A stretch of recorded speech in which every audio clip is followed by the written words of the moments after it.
Les Journées du patrimoine ont lieu les 19 et 20 septembre. Quel est le programme?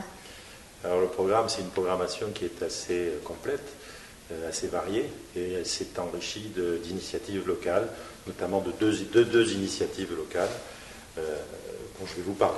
Alors bien entendu, nous aurons des visites libres au niveau des édifices connus de Saint-Sevé, que ce soit l'abbaye bénédictine avec l'abbatiale et les locaux de la mairie, que ce soit le couvent des Jacobins. Le musée des Jacobins également sera ouvert.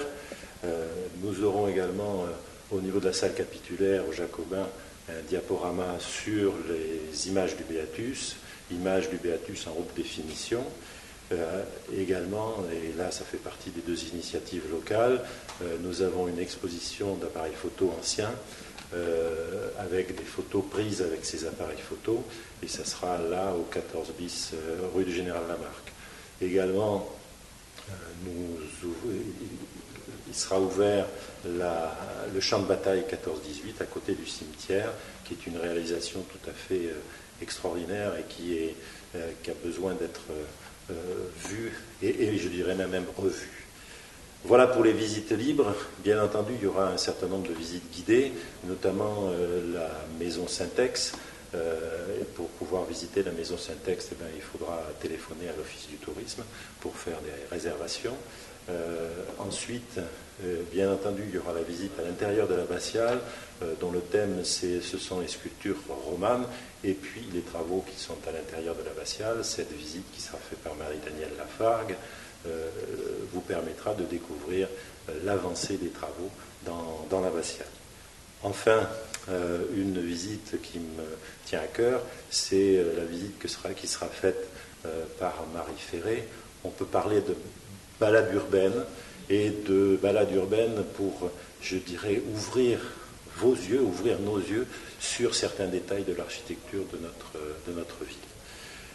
Voilà pour les visites guidées. Pour les manifestations, nous aurons deux manifestations à côté de ça. Une première le samedi soir à 18h avec l'abbé Jean Cabanot qui viendra nous parler dans la salle capitulaire des Jacobins. Il viendra nous parler du Béatus, bien entendu, et vous pourrez lui poser toutes les questions, dont notamment est-ce que le Béatus a bien été réalisé dans l'abbaye bénédictine de Saint-Sevé. Deuxième manifestation à laquelle je vous convie tous, c'est le concert que donneront Caroline J et Stéphane Trébuchet. Caroline J est une artiste lyrique, mezzo-soprane, et elle sera accompagnée à l'orgue par Stéphane Trébuchet. Donc le concert c'est à 18h et à l'abbatiale dimanche. Voilà pour le programme, un programme riche et à laquelle je convie tous les Saint-Sevrins, mais au-delà, tous les gens qui voudront venir se promener à Saint-Sevé. Au-delà de ces 2 jours, quelle est l'action de la municipalité? Alors il est bien entendu que ces 2 jours sont tous les ans un point de repère pour le patrimoine de Saint-Sevé, mais l'action envers le patrimoine est une action un petit peu diverse, avec des axes de travail assez nombreux.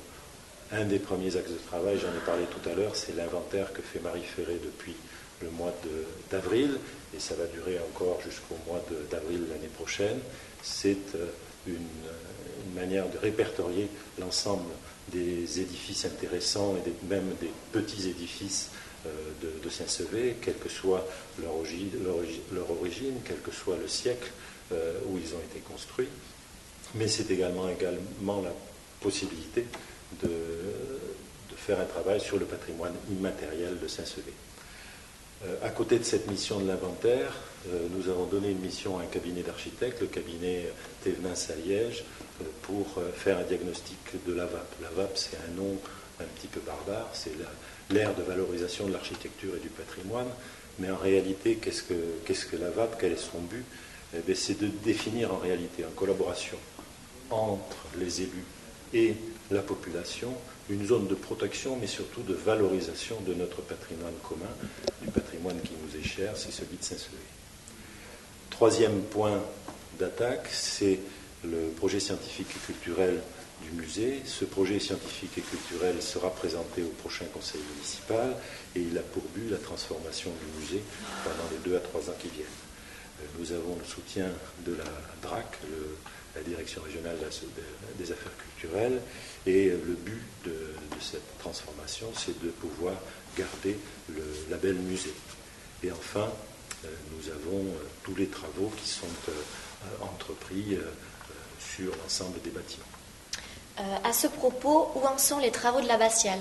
Alors avant de vous parler des travaux de l'abbatiale, je voudrais d'abord vous parler des travaux en général, et bien entendu, si on veut commencer des travaux sur des édifices intéressants, la première des choses, c'est que les toitures soient en bon état. C'est pour ça que dès cette année, nous avons travaillé sur l'école de musique, où on a refait entièrement la toiture.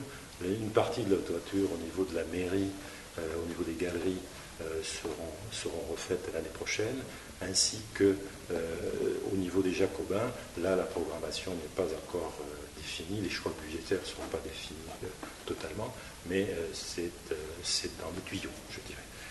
Alors, à côté des travaux de toiture, on a les travaux au niveau des Jacobins. Là, pareil, les choix budgétaires ne sont pas encore totalement faits pour l'année 2016, mais on s'oriente vers des travaux au niveau de l'hébergement, par exemple, au niveau également des travaux du musée, bien entendu, et au niveau de l'église, avec les deux ouvertures qui sont murées d'un côté par des panneaux en bois, de l'autre côté par un grand drap blanc, et nous voulons faire rentrer la lumière dans l'église, de telle sorte qu'on puisse avoir une vision bien meilleure. La cour est en discussion également, donc vous voyez beaucoup de projets et que nous devons concrétiser dans les années à venir. En plus de tout ça, pour terminer, les travaux de l'abbatiale. Ces travaux de l'abbatiale sont en cours. Nous avons voulu donner un coup d'accélérateur à ces travaux. C'est pour ça que la phase 1 devrait se terminer en début d'année 2016. La phase 1, c'est le chœur, les chapelles nord et les chapelles sud. Et la phase 2, qui devait être en réalité 2 phases, ne sera qu'une seule phase, ce qui nous permettra de terminer en 2018. Et cette phase 2 contiendra le transept, la nef et les bas-côtés. Voilà, donc un programme chargé pour les années qui viennent.